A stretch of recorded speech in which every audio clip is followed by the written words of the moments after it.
Well, now that the static is cooperating, I have a new story to broadcast to you, dear listeners. Yep, it's your old pal DT, the Void DJ, back with yet another disturbing tale from the corners of the abyss. You won't want to space out and miss this one.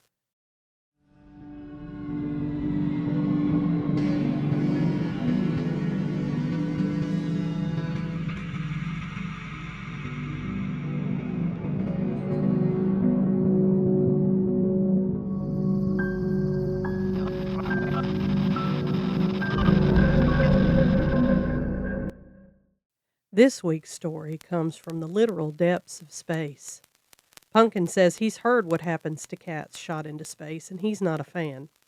Fair enough, but I don't think their fate could be any worse than our soon-to-be pal Brady. This is Have You Ever Seen So Many Colors? All my love, he said. They waved, and he clicked off the comm screen. Brady had been in space for almost 3 years now. It had limped by. He missed his family. He missed home. He missed Earth. He missed non-recycled air. He missed fresh, undehydrated meals. He missed it all. It was time to go home. At least now it wouldn't be as long as it had been. He got up from the console, overcrowded with lights, switches, toggles, and meters. A compact and semicircular array, confusing to a layperson, but designed specifically for human hands.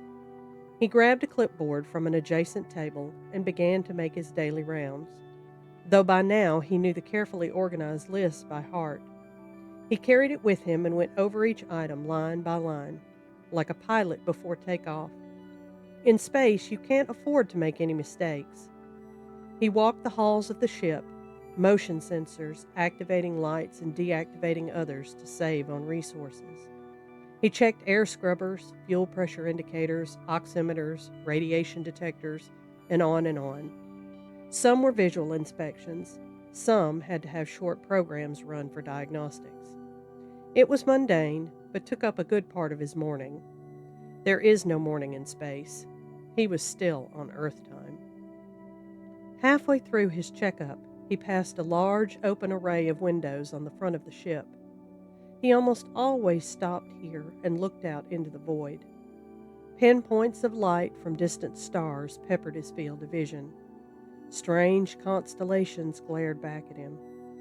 The lack of movement was eerie and ominous, like being at sea with an ocean still as glass being the harbinger of something treacherous to come.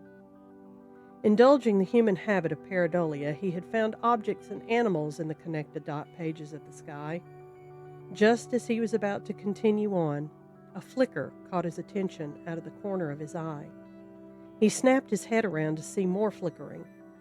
An amorphous blob appeared, glinting, flashing, casting reflected light in random directions. It was small, but seemed to be stretching and growing, though there was nothing out there in the black for size reference. He took a step closer to the window. The blob elongated and doubled back on itself like taffy made from crude oil. The larger it grew, the more light and colors it emitted. It widened and lengthened as if some otherworldly force was folding it, manipulating it. And the colors danced and undulated throughout the ever-expanding mass. There were colors that Brady had never even seen before, colors his primitive brain lacked the ability to process. Instead of being frozen in terror, he mused from somewhere far away in his mind that he wished his family could see this. He put his hand to the glass, clipboard and rounds long since forgotten. All he wanted to do was to touch it, to feel it, to become part of that waxing and waning amorphous wall of color. He stood there enthralled, watching it grow and move closer and closer and closer. The colors seemed to sing to him, a haunting and alien melody. His head felt full, yet he was still unafraid. He started absent-mindedly clawing at the glass, raking at the slick, solid shield between his fragile human body and the menace of threats both known and nameless. The hypnotic mass was so close, so ready to take him and show him things, beautiful things, unknowable things, and he was so ready to go. His family would understand. If only they saw, if only they could come with him. As it finally got close enough to push its hideous and unscaffolded form against the window, above the interloping melody in his head came a growing din of screams. Alien sounds from 1,000 different worlds, but somehow identifiable in their agony and isolation. The voices howled and bayed, uttered guttural and tortured sounds. Some squealed. The cacophony of rasping and screeching from life forms with vocalizations so different from human speech, but so identifiable in torment, shook him from his somnolent state. But it was too late. The gelatinous visage moved through the pain and engulfed his hand. He thrashed and screamed, the rainbow ooze crawling up his forearm, breaking bones as it went. The alien voices harmonized with his anguish and mounting terror. They screamed for him and alongside him. It soaked into his spacesuit, making caustic contact with his soft brown skin. He could smell his own frail organ vaporizing as the sludge moved over his helpless mammalian body. The deceitful sludge methodically dragging itself closer to his unhinged mouth. Unable to stop screaming, the bastard jelly crested his lips and poured itself down his throat.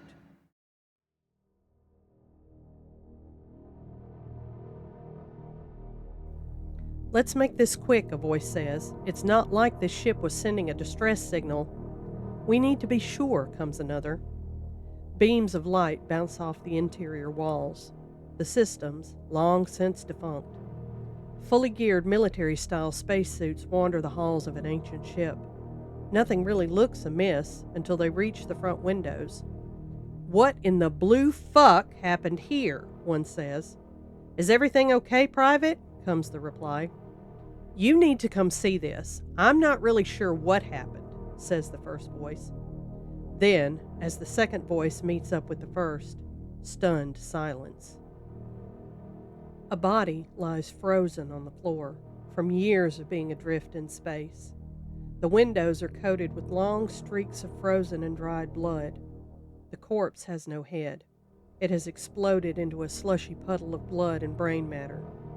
The only discernible part of the head is the lower jaw, hanging at a strange angle from the rest of the goo, almost as if retched into a half scream, as the other half had been liquefied.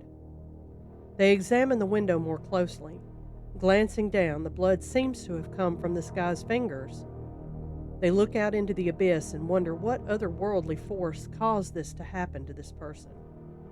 Just then, the first voice says, "Hey, what's that?" "I have no idea," says the second. "But have you ever seen so many colors?"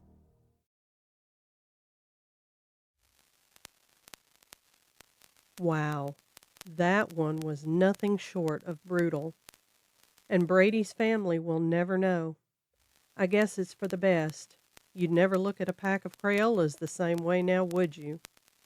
The signal is fading, friends. Maybe it's satellite interference. Maybe it's something darker. For now, this is Drew Terrifier Risden signing off. Until the next chapter.